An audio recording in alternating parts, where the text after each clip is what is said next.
This is the Dacia Jogger, and it is one of the cheapest 7-seaters you can buy in the UK. So, what are the specs? This is a 1 litre with 110 horsepower, it's front wheel drive, and it is a 7-seater, being one of the cheapest 7-seaters you can buy brand new in the UK. What is the drivetrain?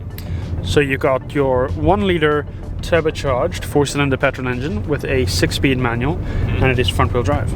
So the reason why you would consider buying one of these is because it doesn't just have 2 rows of seats. You have your front row, you have your middle row, and you have your third row. Now, with that and the size of this car, you do sacrifice boot space, but you have the benefit of being able to drop your rear seats to make up some more space if you need it. Now on Top Gear, James May obviously introduced us to the Dacia Sandero. So what's a Dacia Jogger? The Dacia Jogger is the bigger brother, if you want to look at it that way. It is the 7-seater, somewhat SUV, station wagon, or whatever you want to call it. So this is a 1 litre, 110 horsepower, and you'd be surprised at how well this car actually pulls. So we can do a little bit of a pull here, and we'll see how it goes.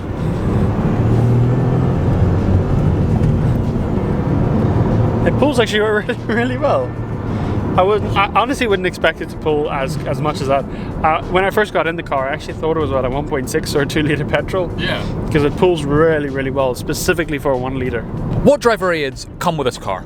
So it's got cruise control, speed limiting. It also has front and rear parking sensors with a rear parking camera, which is very helpful and handy to have.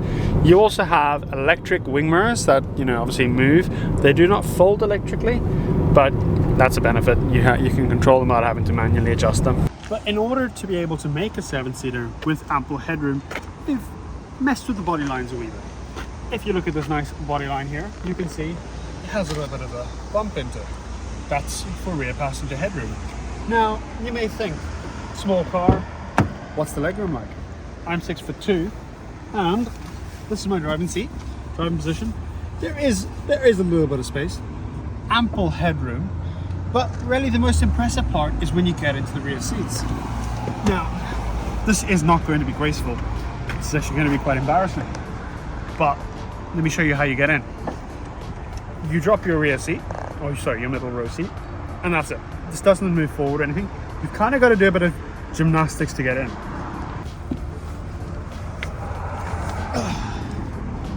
And I'm in. Now, as you might see, I have ample headroom, being 6'2", and you know what? I've actually got more rear passenger seat space for my legs than in the middle row. The benefit as well is you also get a 12-volt charger, cup holders on either side, with a little shelf on the one side, and your armrests. So it's actually not a bad place to be. But if you do get a bit warm or you want a bit of airflow, there isn't any air here. So what you have instead are these little pop-out windows, just like that. So they have not forgotten about the rear passengers. So what are some bits to love about this car? I think definitely the 7-seating is a huge benefit, specifically having pretty great legroom and, amazing headroom. Yes. Really good headroom in such a small and compact car. It's not a very wide car. Yes, it's a little longer than most cars, but you got 7 seats, you got 3 rows of seats, you got fantastic fuel consumption. Yep. I mean, at the minute, I'm averaging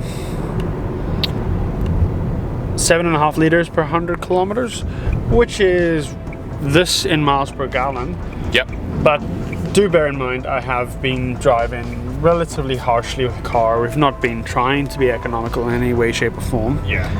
And I mean, it's a car. As long as it does its A to B, specifically in this kind of price category, there's not really much you can hate on it about. Mm-hmm. Now, for the astute viewers, you may be questioning something. This is your rear seat. Oh. And so is this.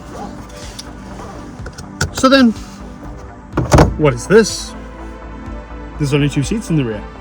This is for your middle row. Surprisingly random. I don't know why they didn't just put it up here.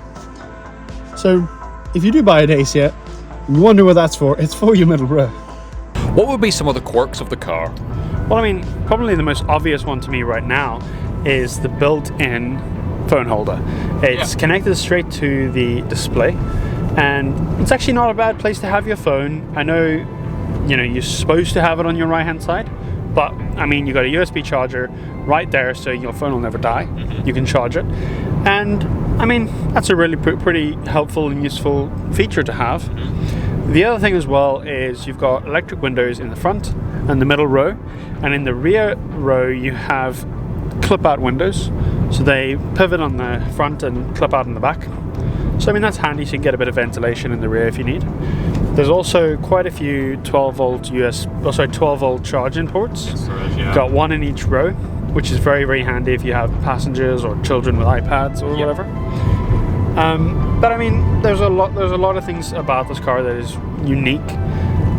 Some for the better, some for the worse. But sure, that's just the name of the game. I mean, one of the things that I find very interesting is the placement of the armrest, or the door armrest. It's not like where your elbow would sit naturally. You kind of have to lean forward. Like, if I want to have my elbow at a good position, I'm having to lean a bit forward, which isn't ideal. Yeah, and I think the reason why that's like that is because this is a 7-seater and it's designed to be a 7-seater, they've tried to give as much space in the rear as possible. And even if you just look at the doors, they're actually really small for the front seats, at least. So I think what they've tried to do is they try to kind of compress the front seats as far forward as they can. And I mean, realistically, most people aren't 6 foot, 6'2". So I mean, for a lot of drivers, it's okay. It's fine. But for the taller people like myself and you, it is a little cramped. But definitely. I mean, that's just the problem with our height. Another really handy feature this car comes with is the rear tray tables. You can put food on it, or if you have children, they can play games or prop up the iPad, I guess. But it's actually quite a handy feature. It's just a little weird and uncomfortable to get down if you're a bigger individual. But by far, my favorite part of this car is this button, the SOS button, for when you realize you need to drive off a cliff because you drive a Dacia Jogger. What would be some bits that you're not a big fan of? Obviously, we've spoken about the door cards and the doors and the seating position. One other thing that I do kind of find a little frustrating is the driver's controls. You have your cruise control and speed limiting on the left hand side of the steering wheel. On the right hand side of the steering wheel, you have realistically your controls to move between your different displays on the instrument cluster. But there's nothing really there that's worth looking at. And they've sacrificed having your audio controls on the steering wheel, and they put it down a bit off the steering column, which is okay, I guess. It's not too uncomfortable. But the problem is, if I'm listening to Bluetooth music, I can't change the song, or at least I've not figured out how to change the song without having to actually go into the display or the infotainment system, which is a little frustrating because you can adjust your volume up and down and change your source from radio to Bluetooth, but you can't seem to change the song, which is a bit strange. It's a bit of a pain, specifically if you have to go, oh, I want to change the song, I'm not enjoying the song, let me go into the navigation, or let me exit the navigation if you're using it and try find media and change. It's a bit of a rigmarole, and I don't really know why they did that. Interesting choice on their behalf. For the sake of a button on the steering wheel, or two buttons, it's something. It's like they almost forgot people don't like to listen to the same song.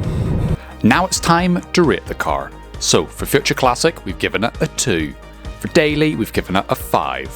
For Wallet Hurt, we've given it a 6. And for Fun, we've given it a 3. So the total is 16 out of 40, which is 40%. So thank you guys so much for watching. Make sure you like, subscribe, follow our vlog and podcast channel, link in the description, and I'll see you in the next one. Bye-bye.